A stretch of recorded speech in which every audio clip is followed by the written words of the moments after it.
Bonjour mes amis, j'espère que vous allez bien. Nous sommes le 7 mai 2025. J'espère que la journée se passe bien, que vous l'avez bien commencé. Nous sommes en début d'après-midi, donc il y a encore quelques heures de boulot à faire. Moi j'en profite pour faire une petite vidéo justement sur les news, sur l'actualité du Bitcoin et Co, tout ce qui se passe derrière. Le monde des altcoins qu'on survole très rapidement. On a bien compris que mon centre d'intérêt, c'est surtout le BTC. La dernière des news qui était vraiment très très bonne, qu'on a eue là hier, c'est, vous voyez, cette carte des États-Unis, ce petit point vert ici. Et oui, le New Hampshire devient le premier État à adopter un projet de loi sur la réserve stratégique de Bitcoin, mes amis. Alors, je vous ai fait évidemment un article dessus pour vous expliquer un petit peu. Je vous explique rarement, rapidement. Alors, tous les articles que je fais, c'est pour, je vous condense un petit peu tout. Je vous donne tous les points très importants à savoir. J'évite tous les blabla autour. Je vous donne tous les points importants à savoir.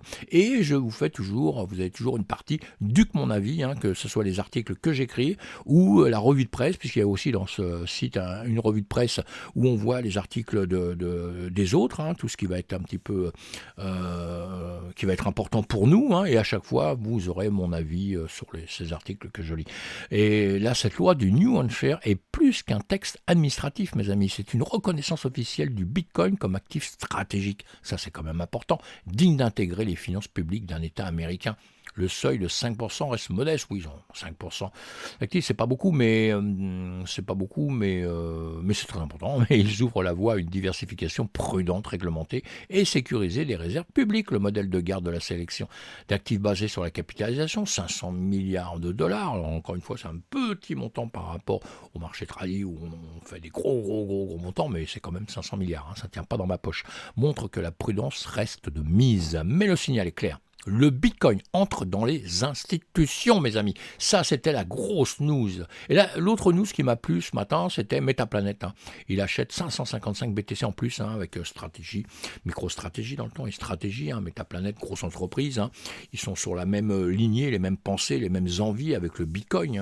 Ils ont bien compris que c'était un actif risqué, mais un actif d'avenir, une réserve de valeur importante. Et je pense que maintenant, plus personne ne peut commencer à dire l'inverse.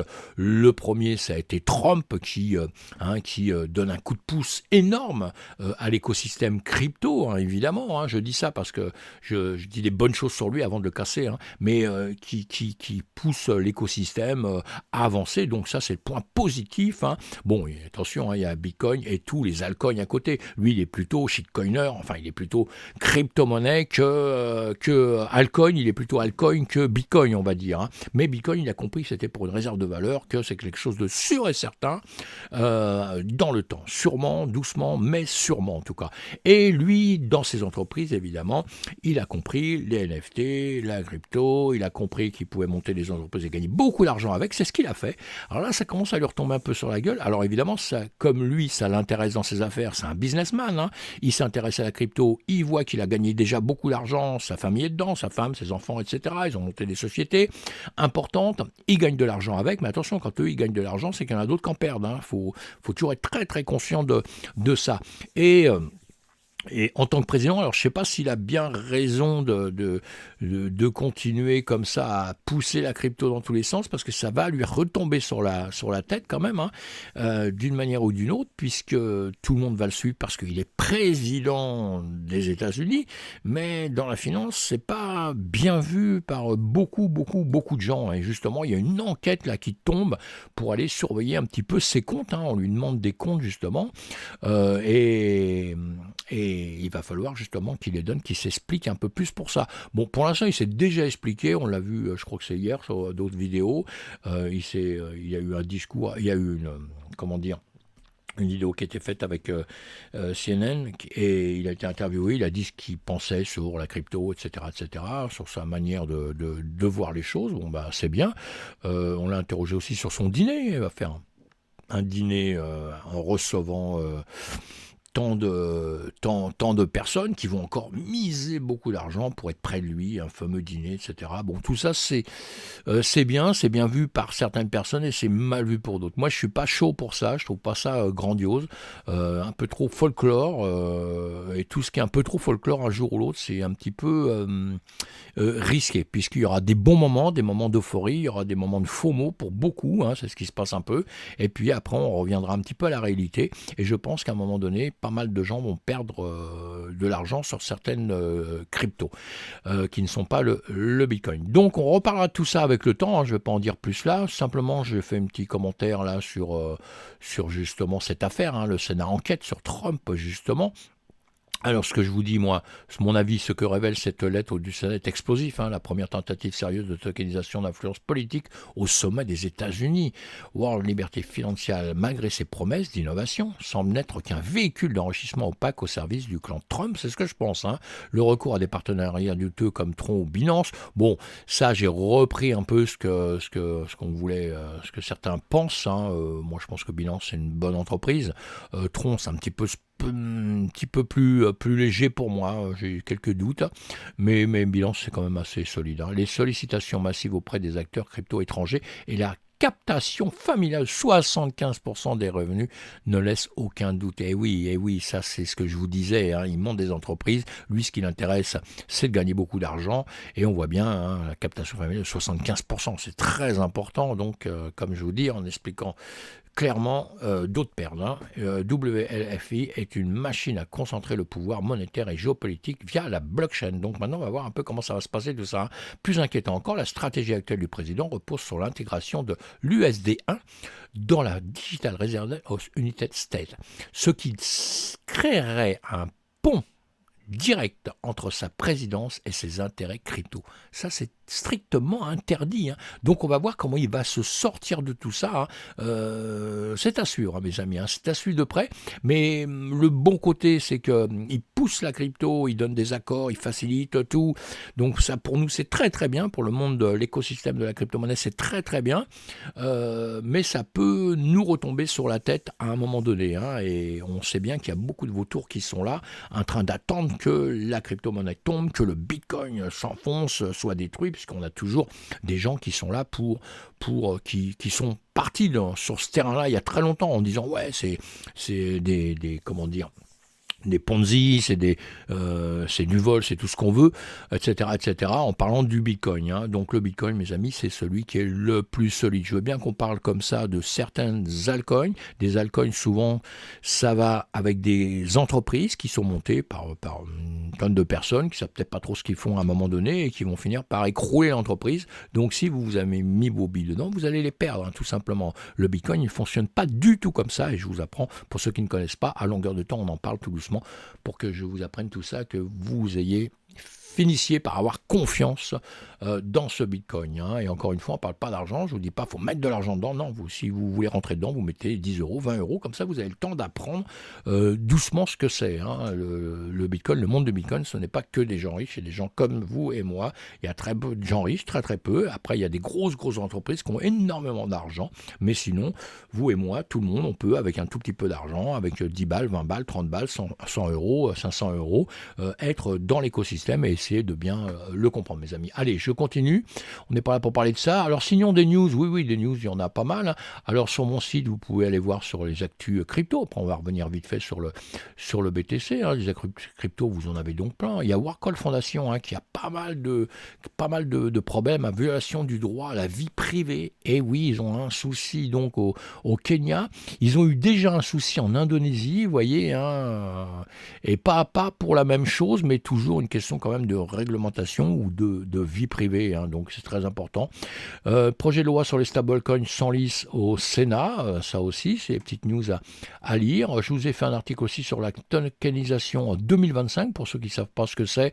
Je vous donne pas mal d'explications dessus, vous comprendrez un petit peu mieux ce que c'est que la tokenisation, et surtout que c'est quelque chose qui est important. Hein. Ce qui m'interpelle, moi, justement, en 2025, c'est à quel point la tokenisation s'impose comme un changement de paradigme pour la finance mondiale.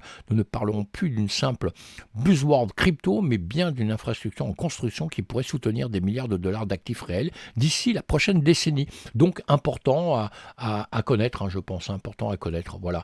Et sinon, on va faire un petit tour rapidement sur l'actualité Bitcoin. J'essaie de faire des vidéos très très courtes sur mes sites internet. Vous avez toutes les infos que vous désirez, donc surtout vous gênez pas. Metaplanète, on en a parlé. Un média qui adopte Bitcoin, donc ça c'est une très bonne news, très bonne news. Et puis, qu'est-ce qu'on a? Stratégie, qui a racheté, comme je vous disais tout à l'heure, Metaplanète, grosse boîte, Stratégie, c'est un petit peu la course, vous voyez, c'est la course, et Metaplanète, machin, enfin, ils rentrent de l'argent à longueur de temps.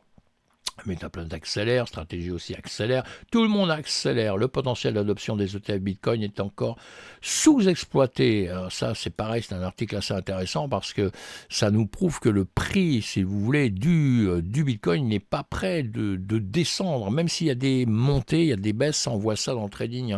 Je vous fais après d'autres vidéos en parlant que de trading et là, on comprend pourquoi ça monte, ça descend, etc. Et comprendre les graphiques, c'est très important. Ça évite d'avoir des sueurs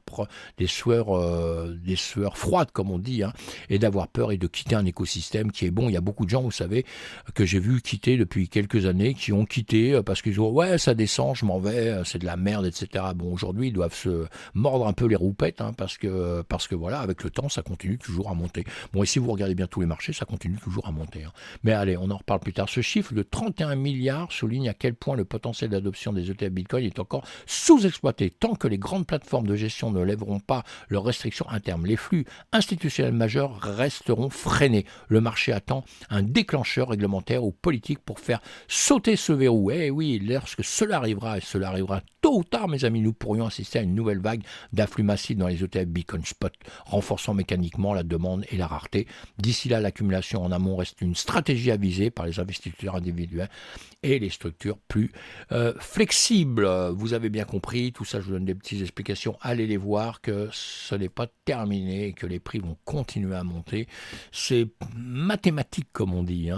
Après, la date, ne me demandez pas demain ce qu'on me demande à longueur de temps. Est-ce que ça va se faire dans un mois, dans 2 jours, dans 3 jours? Personne ne sait. Et enfin, voilà, bon, attaque sur Bitcoin, là aussi, on se protège toujours parce que, vous voyez, des attaques, il y en a. Répartition des richesses, voici un petit article aussi que je vous ai mis, que vous pouvez aller jeter un petit coup d'œil pour voir la répartition vous voyez, avec les poissons, les cribes, les crabes, les baleines à bosse, les grosses baleines, les petits poissons, les gros poissons, et voilà ce qu'elles détiennent, etc. Donc un article toujours peut-être intéressant quand on démarre dans l'écosystème. Voilà, sinon tous les matins, je vous fais un article, évidemment, sur le marché, où je vous dis comment se comporte le marché. Je vous donne des explications à chaque fois que vous pouvez lire, et je vous donne des petites parties en bref, comme ça, si vous voulez juste lire le bref, ça s'arrange pour vous. Ce matin, on avait un BTC à 96 533, et on a vu que là, il était à, voilà, on n'a pas bougé beaucoup, donc vous voyez, c'est intéressant de regarder souvent en 2 secondes comme ça, parce que ça nous redonne un petit peu le mouvement du marché très rapidement. Donc on regarde les cryptos, pour ceux qui s'intéressent aux altcoins un petit peu. Moi, je m'intéresse à tout, puisque je pars du principe que plus on a de connaissances dans un marché, eh bien plus on a une chance de réussite. Donc voilà, même ce que je vais jamais acheter de ma vie, ou j'irai peut-être jamais sur certains actifs de ma vie, eh bien je veux savoir comment ils se comportent, parce que voilà, et comparer un peu le Bitcoin tout le temps à tout le reste. Et plus je compare le Bitcoin, plus je m'aperçois que le Bitcoin, eh bien c'est le champion du monde. En géopolitique, l'Inde, le Pakistan, ça barde un peu, et c'est un petit peu embêtant parce que 2 puissances nucléaires, et en ce moment c'est un petit peu chaud avec eux. Les États-Unis, tentative de dégel à Genève, alors ils vont se rencontrer à Genève, ils vont essayer d'arranger un petit peu le coup, parce qu'il y a les tensions, vous avez vu les tensions, oh là là, allez, on va pas parler de ça, ça va durer trop longtemps, mais il y a des tensions énormes à ce moment, comme Trump. Voilà le mot qui me vient, Trump. Dès qu'il y a un problème, de toute façon maintenant c'est Trump. Alors on ne sait pas, il a tapé sur la table, il a fait sauter en éclats des pourcentages, des machins. On verra bien comment ça va se passer, on verra s'il a raison, s'il a tort. En tout cas, ça nous a mis un bordel partout. Assez important. Ce que je retiens de tout ça, on voit ça quand on regarde les graphiques, mais ce que je retiens de tout ça, moi, c'est que le BTC se comporte bien. Bah, c'est pas mal, hein. Allez, le pétrole remonte, l'or recule, le dollar stable, la roupie sous pression, enfin tout ça, c'est des petits trucs de trader, mais c'est aussi quand on connaît pas un écosystème, c'est bien tout doucement de s'intéresser à ça. Je vous ai mis en bref un peu tout ce qui se passe et en conclusion, le marché crypto reprend la force, mais l'environnement mondial reste fragile et complexe, hein. La décision de la FED ce soir, oui, ce soir des news évidemment, ils vont nous pitcher un petit peu là, ils vont nous expliquer un petit peu le marché, donc voilà. La décision de la FED ce soir pourrait cristalliser les tensions ou offrir un répit temporaire. Dans les deux cas, une approche prudente, agie et sélective reste indispensable.